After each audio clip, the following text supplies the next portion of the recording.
¿Qué tal? Bienvenidos a Panorama 360, señoras y señores. Vamos a hacer un repaso rápido de lo que ha sucedido en el mundo.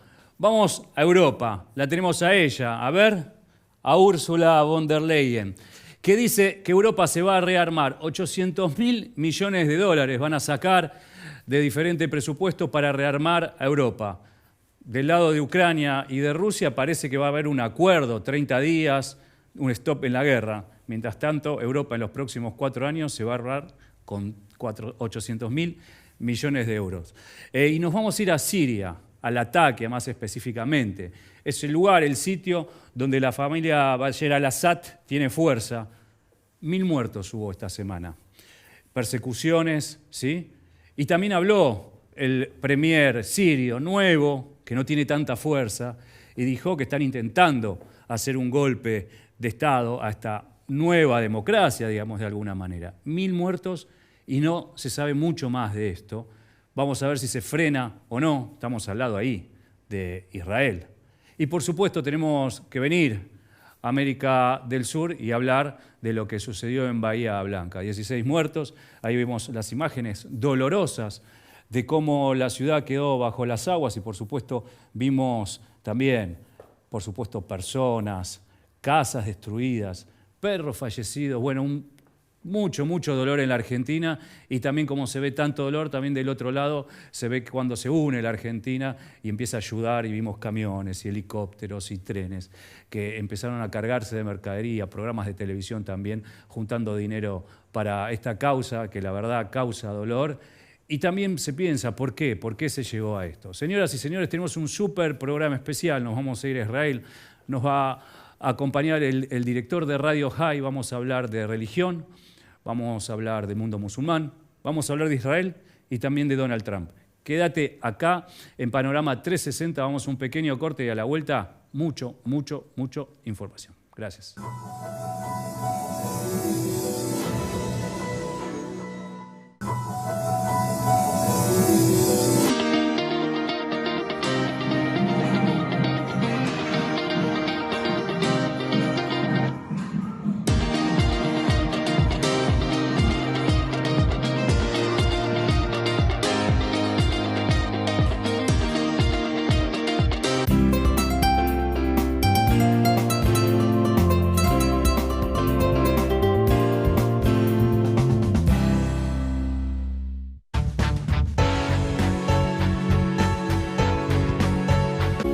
Pinturería Yanina le da color a su vida. www.pintureriayanina.com.ar.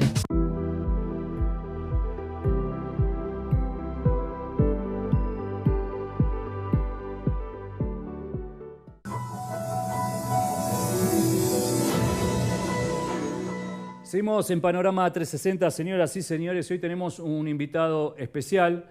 Vamos a charlar de Israel, vamos a hablar un poco de religión. Nos vamos a ir a Medio Oriente, ese caldero que a veces sentimos que no entendemos y que desde la lejanía uno con la simpleza diría, ¿por qué no se termina? Bueno, vamos a hablar con Miguel Steuermann, que es director de Radio High. Es el primer comisionado para la libertad religiosa de la OEA. Bienvenido. ¿Cómo estás? Muy bien, Leo. Gracias por la invitación. No, a vos gracias por venir. Ya el año pasado estuvimos tratando, pero tenés una agenda muy ajetreada, no es tan sencillo. Como todos. Como todos.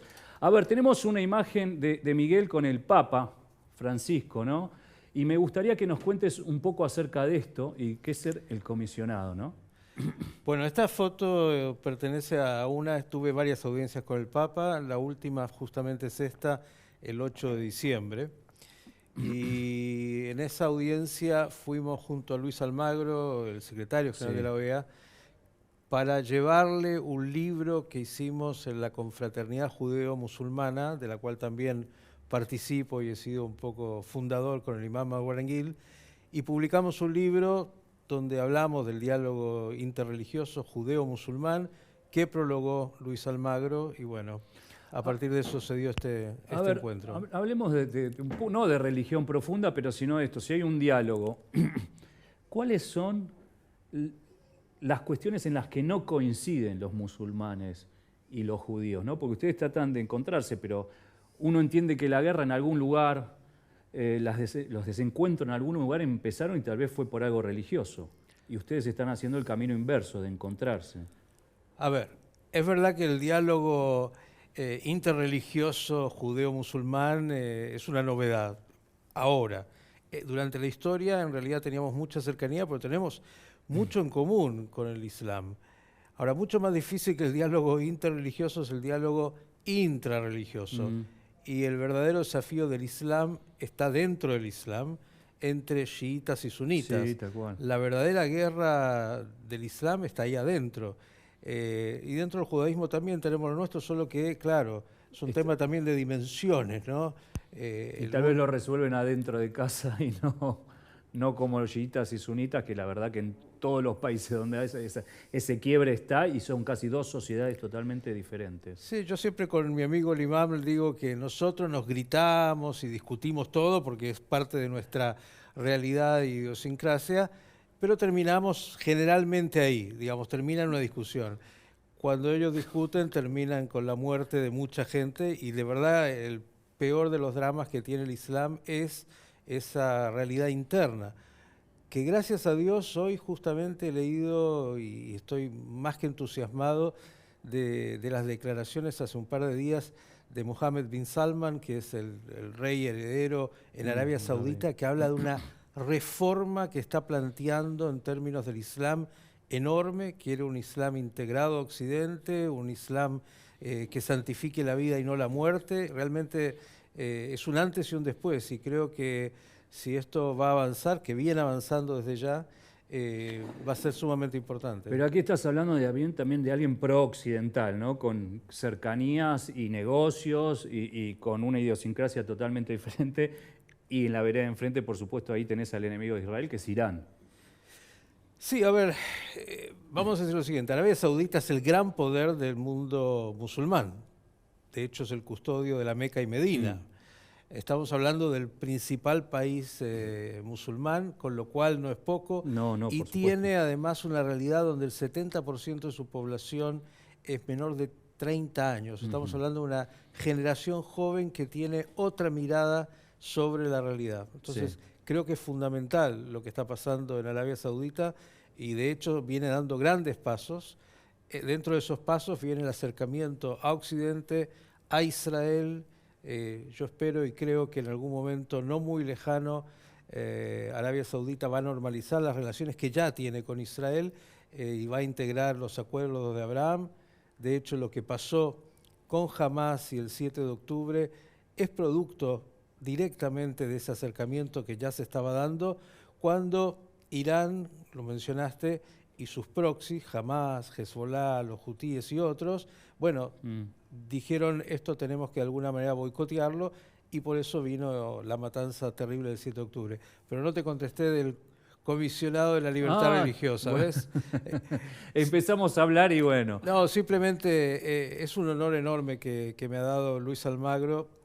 Venimos trabajando justamente en la Confraternidad Judeo-Musulmana hace ya un par de años y a partir de esa acción y algunas cosas más me han dado este honor de, bueno, comenzar a transitar este camino que significa tratar de justamente encontrar, por un lado, puentes y por otro lado, monitorear los lugares donde pueda haber situaciones, porque en general cuando se atenta contra la democracia, contra la libertad de expresión, las religiones directamente están afectadas porque son lugares espacios donde generalmente hay justamente encuentro de gente que quiere pensar, que quiere libertad, que viene desde el espíritu del éxodo de Egipto, pensando en un mundo de respeto por la diversidad, y esto a veces justamente en los regímenes más totalitarios comienzan a ser cercenadas esas libertades. Así que es un camino que comenzamos a transitar. La OEA entendió también que el mundo religioso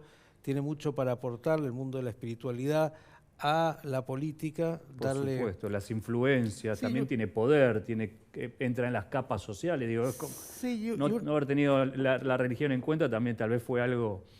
Esto ya existe en otros ámbitos, digamos las Naciones Unidas ya lo tienen, pero digo, también la perspectiva del tiempo, lo hablamos mucho con Luis, la política vive de lo inmediato. Sí.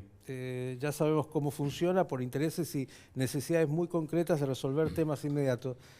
La mirada de la religión es una mirada que trasciende en el tiempo y esos valores y esa mirada puede justamente ser un gran aporte desde otro lugar, dándole la calma que a veces la política no tiene para ver los fenómenos más allá de la coyuntura del momento. Bueno, era Trump. Era Trump. ¿Qué significa para la relación de Israel e Irán? Es casi un nuevo comienzo, tenemos que decirlo. Bueno, para el mundo. Sí, en realidad sí, por supuesto, pero en este momento estamos hablando de esto. Hace la semana pasada estuvimos hablando con un especialista, analista ucraniano, también, para ellos también les cambió la realidad con Trump, creo que sí. Esto es casi abrir unas puertas y no saber qué puede suceder, pero bueno, en el caso particular de Israel e Irán puede influenciar. También dijo algunas cosas que por ahí me parecen extrañas, ¿no? Por ejemplo, en Gaza armar como una riviera y cosas que vos decís, hay gente muriendo, todavía no se solucionó esto y ya este hombre está pensando en otras cosas. Bueno, también lo catalogó a Zelensky de dictador y después cuando le repreguntaron dijo, yo dije eso. O sea, es como, ¿no?, una caja de Pandora tal vez, Trump. A ver, Trump, ya lo sabíamos, es un hombre atípico. Sí. Un outsider en realidad de la política tradicional, que viene en un mundo no tradicional y que como muy buen inmobiliario y empresario, es un empresario que sabe negociar de la manera más dura y de una manera muy pragmática, sumamente pragmática. Y viene mostrando realidades y concreciones, que es lo que hay que por lo menos reconocer, más allá de las formas que a veces son antipáticas y todo su estilo, y hoy además acumula un poder, todos tenemos que ser en los Estados Unidos por el voto popular, por lo que significó toda la votación, que no ha tenido casi ningún presidente norteamericano. No, y aparte ejercer el poder, ¿no? Porque a vos la ciudadanía te lo puede dar, pero como vos ejercés el poder es otra cosa. Le encanta además y como vos dijiste, tiene otra lógica, tiene la lógica de un hombre negociador, o sea, tal vez todo lo analiza con otra cabeza, con otra periférica, otra parte periférica, que no es la política ni los tiempos de la política tampoco. Pero hay que decir que con todo eso, este es un hombre que va moviendo las piezas en paralelo a sus declaraciones. Y hay que mirar finalmente los resultados en términos de cómo se va ordenando.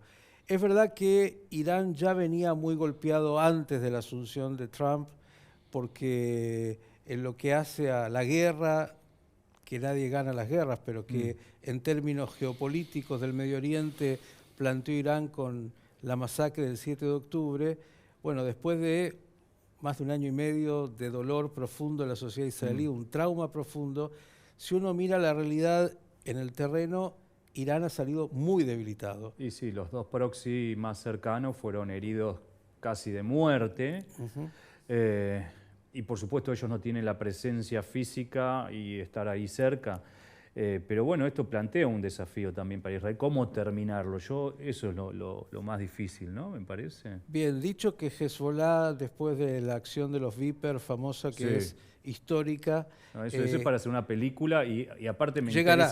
Quiero saber cómo fue, porque nosotros sabemos solo los titulares, desde que pincharon la fábrica y hasta inteligencia artificial, escuché todo, pero la verdad que saber el día a día de cómo hicieron esa operación es súper interesante. Los productores ya están trabajando en eso. Ya están trabajando y ojalá que sea la verdad, ¿no? Porque creo que a mí me gusta mucho la realidad histórica y saberlo a ver, la inteligencia está y la producción está, pero llevarlo a cabo también son segundos que puede fallar absolutamente todo. Bueno, es justamente la alternativa que tenía Israel para producir un golpe como este que hirió de muerte a Hezbollah, que era la principal preocupación de Israel, el poderío que... Más que jamás, ¿no? Absolutamente. Pero hay infinitamente superior en la capacidad misilística, en la capacidad militar. El gran desafío era Hezbollah desde el Líbano. Pero Israel tenía sus ojos puestos en Hezbollah hace años. Desde decapitar, ¿no?, sus poderes más altos. Y creo que le fue mucho más difícil jamás, no sé, desde los túneles o de esa realidad de las estructuras que tienen, que yo creo que todavía no está terminado ni liquidado, pero el otro lo tenían como bien focalizado. Esto fue más difícil, lo de Hamás. Todo es difícil ahí. No, sí, Israel sí, pero fue digo, atacada por 7 frentes simultáneos en esta guerra. Lo que te decía es que, y vamos a volver a Irán, Hezbollah quedó neutralizado, por lo menos momentáneamente, con un golpe muy fuerte. Hamás está muy golpeado y creo que le queda poca vida. Ayer Trump le decía en síntesis un ultimátum. La palabra shalom les dijo en hebreo, significa, no lo dijo en hebreo, dijo shalom es hola o chao, elijan. Y así directamente diciéndoles liberen a los secuestrados y a los cuerpos que quedan, o las puertas del infierno que él anunció ya se van a abrir definitivamente, y le da a Israel la posibilidad de hacerlo, más allá de todo lo que signifique eso. Ahora, volvamos a Irán, que era tu pregunta original.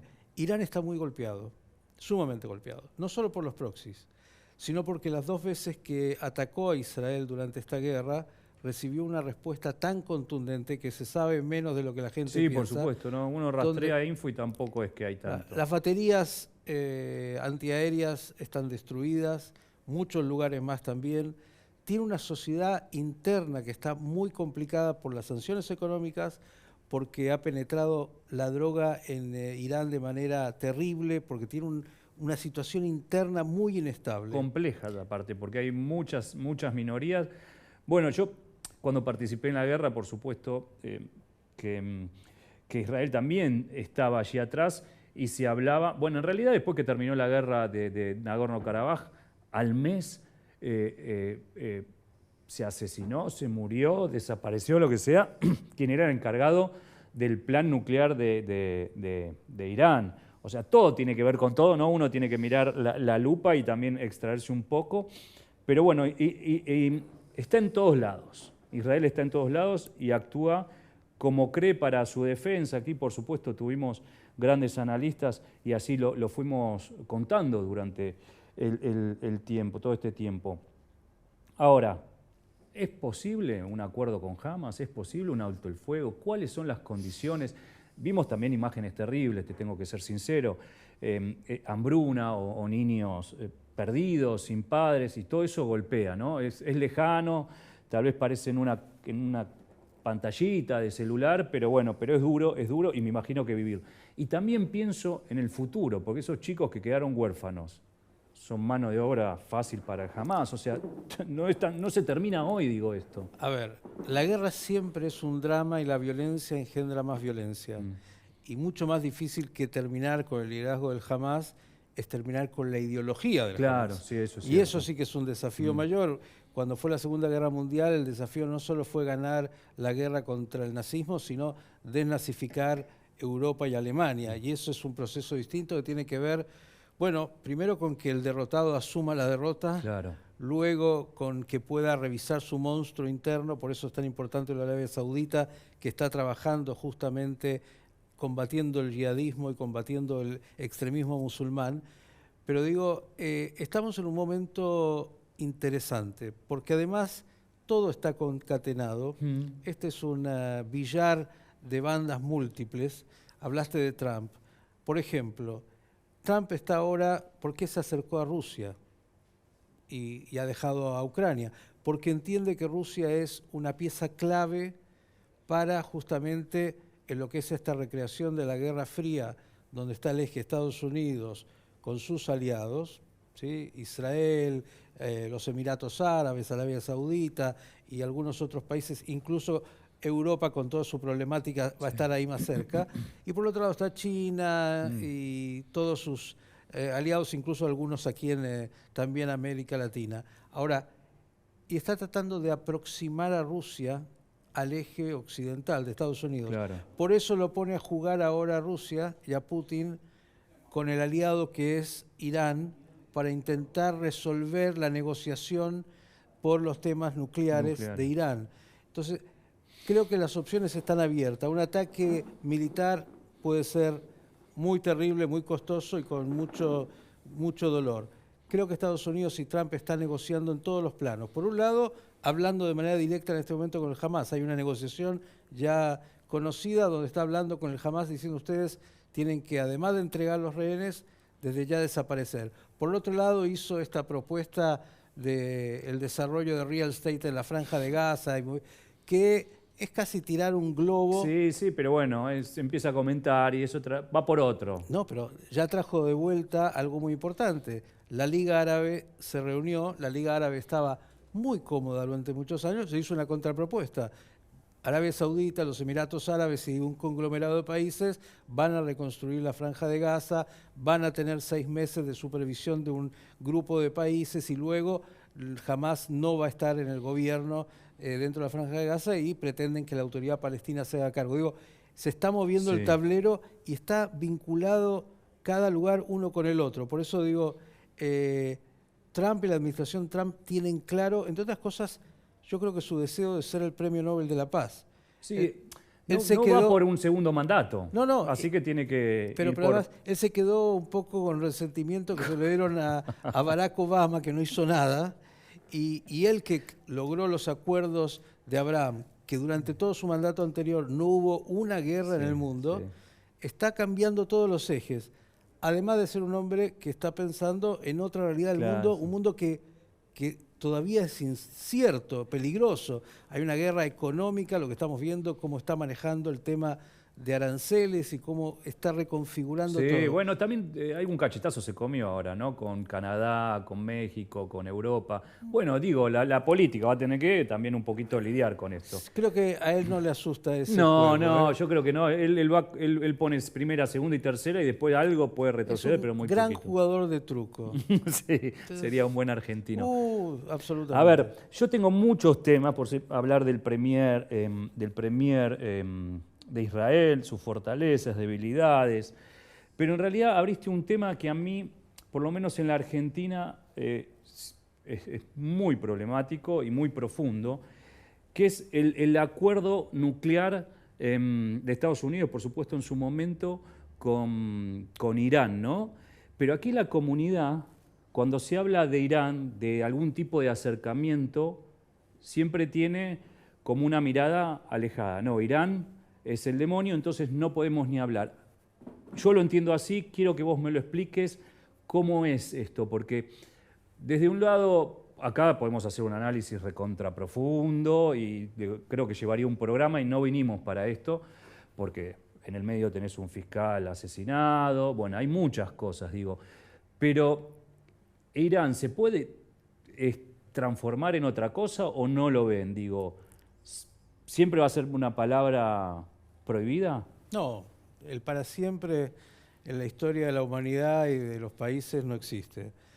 De hecho, hasta la revolución de los ayatolas, sí, es verdad, era otro Irán país. Era un país sumamente pro-occidental, la época del Shah, de hecho los vínculos que tenía con Israel eran muy cercanos. Digo, y hay que ver este régimen de los ayatolas cuánto se sostiene. Ahora, primero hablaste de la comunidad, y no solo la comunidad, estamos hablando de un país que promueve, trabaja por el terrorismo y lo exporta, tiene una visión de llevar la Sharia, la ley islámica a todo el mundo y que una mujer que se le corre la burka. El velo, cómo las asesinaron, Digo, eso estamos lo hablando tenemos de claro. Una teocracia muy No, pero vos muy la dura. respuesta ya me la diste, entonces es el régimen de Ayatollah que tiene que cambiar.